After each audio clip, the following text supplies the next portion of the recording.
कितनी भी खिड़कियां बंद कर लो, लेकिन हवा एक ऐसी चीज़ है जो कहीं ना कहीं से घर के अंदर आ ही जाती है।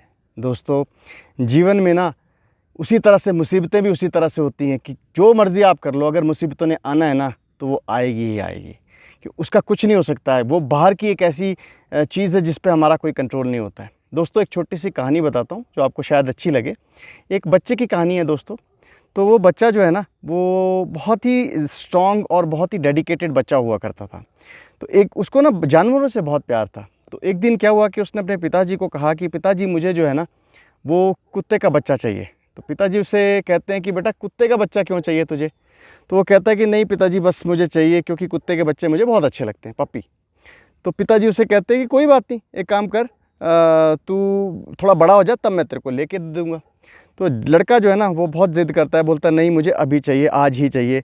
तो पिताजी कहते हैं कि बेटा नहीं, ये पॉसिबल नहीं है। तो वो लड़का भी थोड़ा सा डिटरमाइंड होता है। तो वो क्या करता है, वो थोड़े ना पैसे जोड़ने शुरू कर देता है, क्योंकि पप्पी जो है वो तो दुकान में मिलेगा। तो जब वो पैसे जोड़ने शुरू कर देता है तो काफ़ी 1-2 महीने के बाद उसके पास तकरीबन जो है ना 1000 रुपये के करीब जुड़ जाते हैं। अब वो सोचता है यार शायद मुझे 1000 रुपये में पप्पी मिल जाएगा। तो वो जो है ना उस दुकान में चला जाता है जहाँ पे पप्पी बिकते हैं। तो अब क्या होता है कि वो जब दुकान के पास जाता है, दुकान में जब रेट देखता है तो वो तो घबरा जाता है कि यार यहाँ तो 10,000 के ऊपर सारे रेट है पप्पीज़ के। अब भी वो दुकान के अंदर चला जाता है और दुकानदार को कहता है कि मेरे को ना एक पप्पी चाहिए। तो दुकानदार बोलता है कोई बात नहीं भैया, सेलेक्ट कर लो जो चाहिए। फिर वो बोलता है कि पर सिलेक्ट क्या करना, मेरे पास है 1000 रुपये, लेकिन अगर मेरे को आप पप्पी दे दोगे तो मैं हर महीने आपको 1000 करके पैसे दे दूँगा। दुकानदार बोलता भाई ऐसा पॉसिबल नहीं है, क्योंकि मुझे भी आगे पैसे देने होते हैं। लेकिन बच्चा बड़ा ज़िद्दी था। तो उसने कहा कोई बात नहीं, आप प्लीज़ मेरी बात को मान लीजिए। अब दुकानदार कहने लगा कि बेटा देखो, ज़िद नहीं करते हैं, ऐसा पॉसिबल नहीं है। लड़का भी बहुत ज़िद्दी था। उसने कहा कोई बात नहीं, आप एक काम करो, मुझे पप्पीज़ तो दिखा दो, मैं पप्पी एक सेलेक्ट कर लूँगा और हो सके तो मैं कल या परसों आपको पैसे दे दूँगा। तो वो दुकानदार कहता चल कोई बात नहीं, ये बात सही है। अब दुकानदार जो है ना उसको लेके जाता है और सारे के सारे पप्पीज़ दिखाना शुरू करता है। तो जब वो जाली खोलता है, जो जहाँ पे पप्पीज़ होते हैं, 1 2 3 4 करके ऐसे सारे पप्पीज़ निकलते हैं और सबसे लास्ट में ना एक लंगड़ा सा पप्पी निकलता है। तो जब वो लंगड़ा सा पप्पी निकलता है तो वो कहता है, लड़का उसे देख के ना कहता है अंकल बस यही पप्पी मेरे को चाहिए।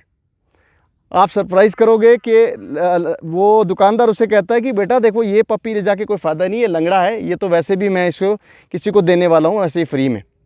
तो वो लड़का कहता है कि आप एक काम करो, मुझे इसको दे दो, लेकिन मैं इसको फ्री में नहीं लूँगा।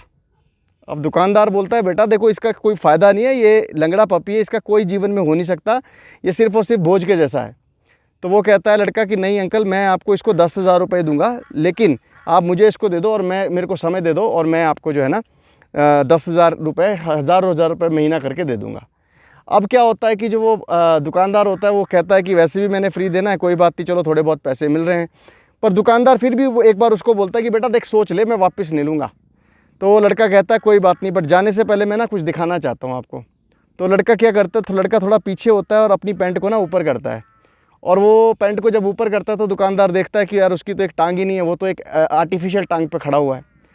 तब वो लड़का उससे कहता है कि देखो अंकल, मैं इस पप्पी को क्यों लेना चाहता हूँ, रीज़न बड़ा सिंपल सा है। क्योंकि इंसान जो है ना, अपाहिज होने पे लोग उस पर तरस खाते हैं और उसकी वैल्यू कम हो जाती है। मैं आपको एक बात बताऊँ अंकल, मैं इस कुत्ते को बहुत अच्छे से समझ सकता हूँ और ये भी शायद मेरे को अच्छे से समझेगा, और मैं इसकी पूरी कीमत देना चाहता हूँ, क्योंकि मैं उसे ये रियलाइज़ नहीं करवाना चाहता, या अपने आप को रियलाइज़ नहीं करवाना चाहता कि अगर आप अपाहिज हैं तो आपकी वैल्यू नहीं है, आप अपाहिज हैं तो आपकी उतनी ही वैल्यू है। इसलिए जो मैं इसके कुत्ते के आपको पूरे पैसे दूंगा। तो दोस्तों, एक छोटी सी कहानी है। लाइफ में आपको किसी भी इंसान को छोटा नहीं समझना चाहिए बस। तो मुझे उम्मीद है आपको ये कहानी अच्छी लगी होगी। Please like and subscribe my channel. Thank you very much.